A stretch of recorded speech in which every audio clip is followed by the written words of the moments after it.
chemin pour le glacier blanc. Et juste derrière nous, en fait, on peut voir qu'il y a le glacier noir qui est juste en dessous. Et la particularité, en fait, c'est qu'il est recouvert de roches. Donc c'est pour ça qu'on l'appelle le glacier noir. J'ai intégré l'équipe d'alpinisme féminine de la FFCAM, donc de la Fédération française des clubs alpins et de montagne, parce qu'il y a quelques années, je me trouvais pas assez indépendante en montagne, et je pouvais être que seconde de cordée, et j'avais envie de pouvoir leader une cordée. Donc j'ai passé les sélections et on était 5 copines à avoir été sélectionnées. Pendant 2 ans, on a été formées pour être autonomes, pour pouvoir se sortir de n'importe quelle situation en glace, etc. Et donc j'ai appris à connaître la montagne et comme évaluation finale, on est allé en fait faire un sommet en Autriche, hyper engagé et notre guide qui nous encadrait, elle nous a demandé d'être les plus efficaces possibles. Et là, on a sorti tout ce qu'on avait appris en fait pendant 2 ans. Et voilà, ça a vraiment été un gros challenge, quoi. Un accomplissement. Et surtout de le faire avec 4 autres nanas. Donc de le faire en fait à 5. Et faire de l'alpinisme à 5, c'est pas évident parce que faut choisir ton sommet, faut choisir un plan B si jamais ça le fait pas parce qu'il n'y a pas les bonnes conditions ou que c'est trop engagé ou que sais-je, ou qu'il y a du monde au-dessus. Donc il faut toujours avoir un plan B. Faut tomber d'accord aussi sur ce plan B, faut tomber d'accord sur le matériel, qui porte quoi. Donc c'est tout un consensus. Le glacier blanc, potentiellement, il pourrait alimenter 2 piscines olympiques par commune sur les 36 000 communes. Ah oui. Donc c'est-à-dire 36 000 x 2, 74, donc 72, pardon, 72. Et donc c'est-à-dire que potentiellement il pourrait faire 72 000 piscines olympiques.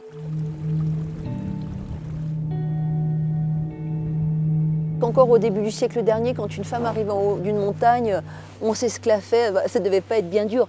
Donc bon voilà, ça c'était quand même au siècle dernier, ça a quand même changé, mais quand même, si tu vois le pourcentage de femmes guides sur la population totale de guides, je crois que c'est même pas 5 ou 6%. Je pense aussi que c'est culturel, c'est-à-dire c'est pas que les autres qui empêchent, c'est aussi nous qui nous empêchons nous-mêmes. Par conséquent, de faire partie d'une équipe d'alpinisme, tu te rends compte que tu es plus capable que ce que tu pensais. Et moi, j'ai plus du tout besoin en fait d'aller en montagne avec mon compagnon, ou je peux aller en montagne avec des copines. Et je pense que ça m'a vraiment donné vraiment confiance en moi en réalité. Et ça a même percolé dans ma vie professionnelle. Il y a une personne du refuge qui nous a dit qu'il y avait la super lune, donc je sais même pas ce que c'est. Et donc là on est en train d'essayer de trouver si on va la voir, parce qu'on est entouré de plein de montagnes. Apparemment, c'est quand la lune elle est au plus proche de la Terre.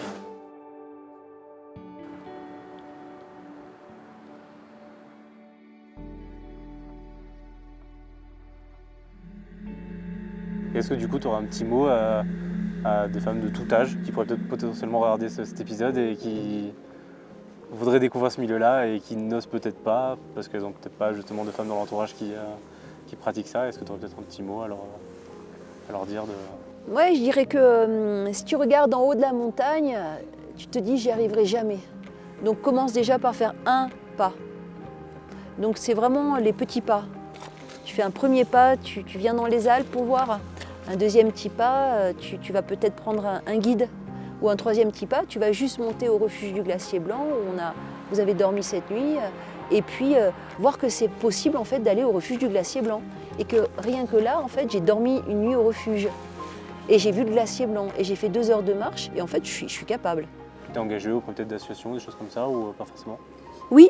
Alors du coup, je peux te parler de l'association des 82 4000.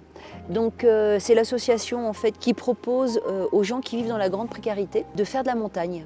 Et donc moi, par exemple, je suis bénévole et parfois j'encadre des stages avec des gens comme ça.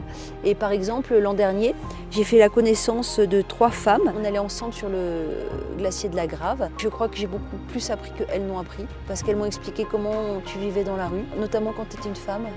Et à quel point c'était dur.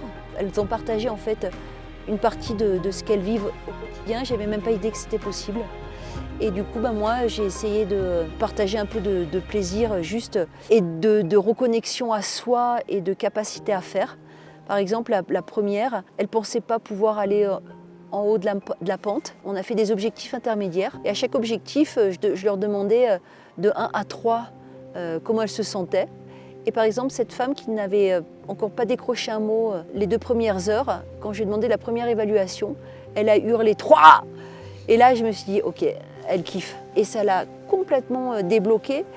Et du coup, je me suis dit que c'était un super moyen aussi de redonner confiance quand tu es comme ça dans la détresse. Merci en tout cas pour le temps que tu as pris pour nous. Merci à vous, c'était super, je me suis régalée. Et alors si, j'ai un truc qu'on fait à la fin. Alors, faut juste se lever, On dit. l'air de rien. Bien joué. Bien joué. Bien joué. Voilà, c'est de l'autosatisfaction. Bravo. Bien joué, bien joué, bien joué. Trop bien, trop bien. Voilà.